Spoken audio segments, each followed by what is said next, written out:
आज मैं आपको बताऊंगा कि CGST और SGST को हम इक्वल कैसे रखेंगे। अगर कभी हमारे CGST में टैक्स ज़्यादा बच जाता है और SGST में कम बच जाता है और जब हम सेल करते हैं तो हमें उतना ही टैक्स भरना आ जाता है। जैसे एग्जांपल बताता हूँ आपको, हमारा 10,000 रुपये CGST में पड़ा है और SGST में हमारा कोई बैलेंस नहीं है, और मान लीजिए हमने 5,000 रुपये CGST SGST की सेल कर दी, तो हमारा CGST में 10,000 रुपये पड़ा है और पे तो हमें 5,000 करना उसमें से, और SGST में भी हमें 5,000 पे करना है, तो हम CGST से पे नहीं कर सकते। SGST में हमें टैक्स पे करना पड़ेगा कैश में। तो उसके लिए मैं बताता हूँ कि कैसे हम इक्वल कर सकते हैं रिटर्न करते टाइम। ये रिटर्न आज मेरे सामने आई तो मैं सोचा इस पे वीडियो बना दूँ, आपको पता चल जाए कि जब हमारा SGST में IGST में हमारा टैक्स बचा होता है तो हम इक्वल कैसे कर सकते हैं उसको।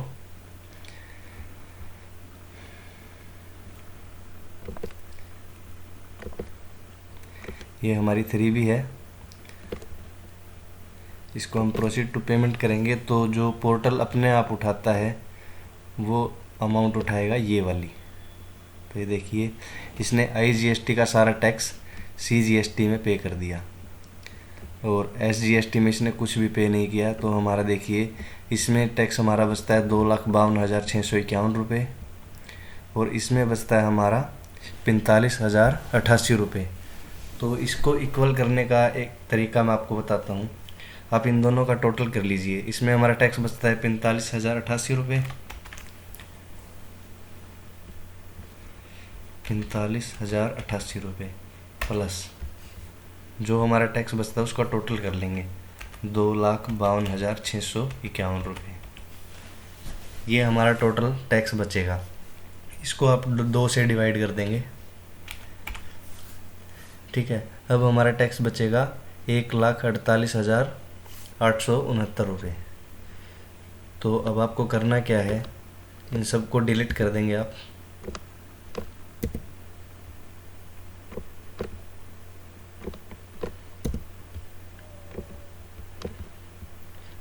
अब देखिए, इसमें 3,86,737 रुपये है।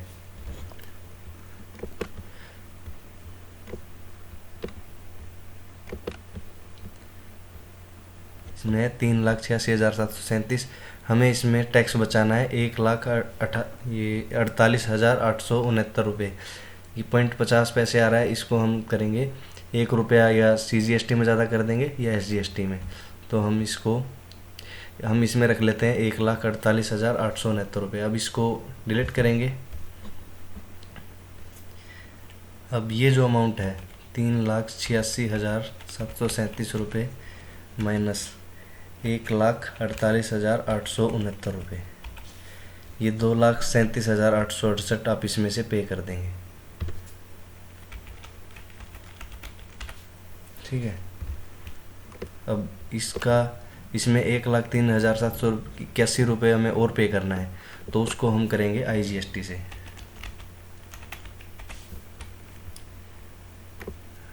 अब देखिए, ये दोनों हमारे ग्रीन हो गए, मतलब इनमें टैक्स बिल्कुल ठीक भरा गया है। अब ऊपर देखिए 1,03,782 रुपये, इसको हम पूरा फिल कर देंगे।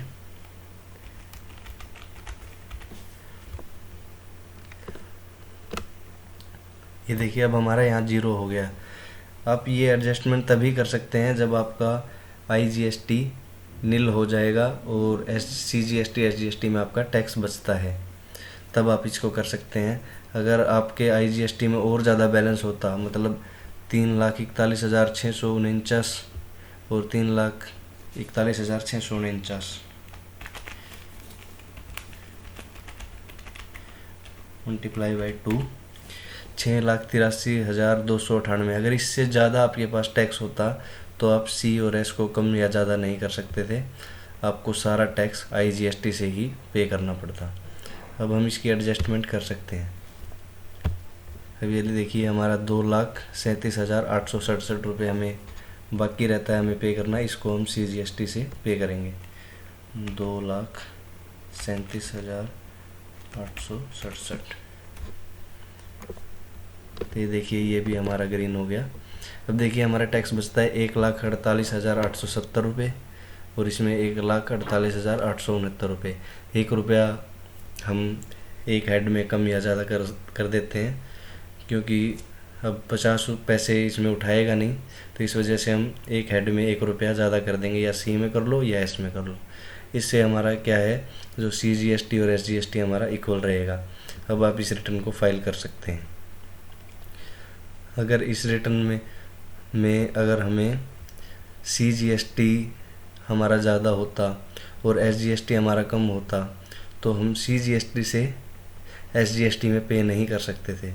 अगर मान लीजिए हमारा CGST में ज़्यादा टैक्स बचा हुआ है और SGST में कम बचा हुआ है, तो आपको करना क्या है कि जितना कम पड़ रहा है हमारा टैक्स, उतना ही टैक्स आप IGST से SGST में पे कर देंगे, तो आपका SGST बढ़ जाएगा, SGST आपका कम रहेगा। अब आप इस रिटर्न को कर सकते हैं। अगर फिर भी आपको अगर कोई दिक्कत आती है, तो जब मेरी वीडियो स्टार्ट होती है तो मेरे डेस्कटॉप पे मेरा कॉन्टैक्ट नंबर होता है, आप कॉन्टैक्ट कर सकते हैं कभी भी, मैं आपकी फुल हेल्प करूँगा। कभी भी अगर आपको कोई दिक्कत आती है, अकाउंटिंग में दिक्कत आती है, रिटर्न करने में दिक्कत आती है, तो आप मुझसे कॉन्टैक्ट कर सकते हैं।